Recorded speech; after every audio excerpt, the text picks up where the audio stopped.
everyone, I'm Shalaka Pawar and you are watching The True Gourmand. Well, first of all, wish you all a very happy Diwali. Today I've come with a dish which has nothing to do with Diwali. Well, I'm sure you've seen a lot of videos that show recipes of various Diwali snacks, what we call as farar. And that's why I think we all need some break and we want to eat something different during Diwali, something more fancier, which is different from the usual snacks that we make during Diwali. So today I'm going to show one of my real favorite recipes, especially when it comes to veg food. I love it so much. Mushroom stuffed with cheesy spinach. Let's start cooking. Now first step for a stuffed mushroom is obviously mushrooms. What I've done is I've taken mushroom and then I've removed the stem part of the mushroom. I've tried to remove anything on the side and just tried to make it hollow like this. This is how it should look like. Now what did I do with the stems? Well, please do not throw them away. They have maximum flavor. So I just chopped these stems into really fine pieces. You can either use this for a mushroom dip or you can actually use this in the recipe that I'm making, just like how I'm gonna do it. Now how we prep our mushrooms is basically just take a baking tray like so. As you can see, I've already greased my baking tray with some oil, butter, whatever you like. Then what we're going to do is we're going to take our mushroom like this. Let's say I've taken here 2 mushrooms. I have some melted butter with me here.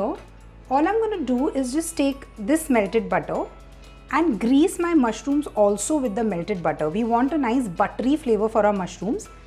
And it will also give a nice brown coloring to our mushrooms when we bake them. So I'm going to do this for all the mushrooms that are here and prep my mushrooms.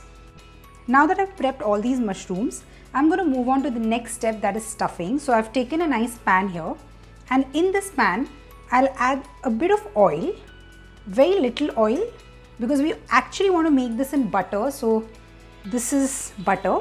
I've added oil so that we don't burn the butter. Let this melt. The butter is beautifully melted. So now I'm going to add some chopped garlic and chopped green chilies in this. You can skip green chilies if you don't want it to be hot. I prefer a little spice in my stuffed mushrooms, so I've added some green chilies here. I'm just going to saute them for just 30 seconds or so. Once the garlic starts leaving some nice aroma, I'm going to add these chopped mushroom stems. These have so much of flavor. The real flavor of mushrooms is in its stems. So I'm just going to saute this. And along with these mushroom stems, I'm also going to add some spinach in this. I've cut the spinach.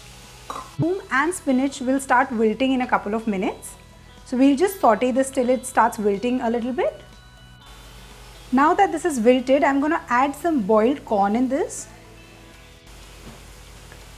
Corn is optional, but I really love a little bit of corn in these mushrooms, mushroom, corn, spinach, butter, garlic. It's like match made in heaven.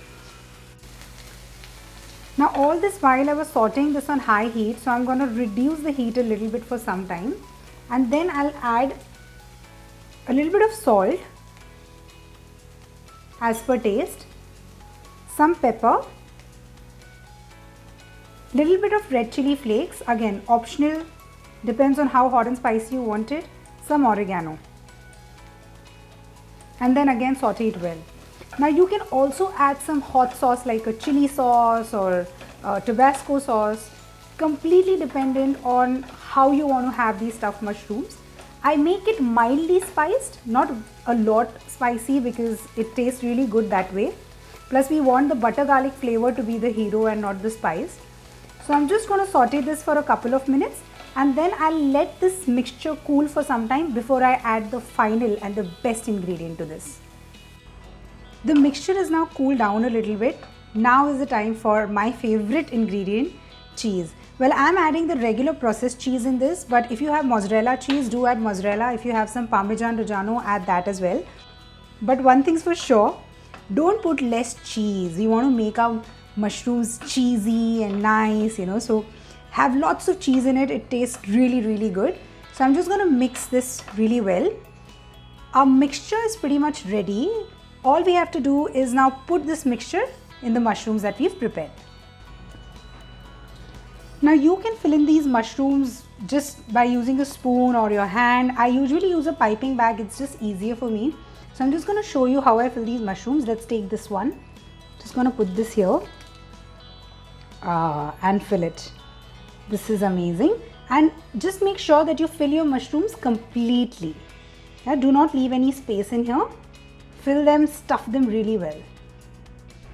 Mushrooms are now beautifully stuffed. Now all I have to do is just put some breadcrumbs on the top. This I'm doing so that I get some nice brown crumbs and some crispiness when these mushrooms bake. So I'm just going to put breadcrumbs on all these mushrooms. While I was filling in these mushrooms, I had kept my oven to preheat at 180 degrees for 10 minutes. So once I have topped all these mushrooms with breadcrumbs, I'm going to put this tray in the preheated oven for 15 to 20 minutes on 200 degrees Celsius. These mushrooms are out from the oven. Look how beautifully the bread has also browned. You can brown it a little more if you want. Obviously they've reduced their size a little bit because they've cooked. I also want to show you how it has cooked from the bottom. So this is very hot. I'm going to try and lift it and show you the bottom side. Look how nice and brown this has become. The bread is extremely crispy. I can actually feel it. So our stuffed creamy spinach mushrooms are ready. You can just top this up, with a little bit of parsley or coriander and have fun eating these cheesy and tasty stuffed mushrooms. Hope you like this recipe of stuffed mushrooms. This is so amazing and it just gets ready in a few minutes. You don't need a lot of preparation for it. And it's a nice break when you're eating a lot of sweets or too much namkeen. This has subtle flavors, so it's fun to have this in your lunch or dinner or maybe just for evening snack. Do try it at home and let me know in the comment section how it was. Till then, stay safe, stay healthy, enjoy your Diwali and have a great year ahead. I'll see you guys in the next episode of True Gourmand. Till then, bye-bye.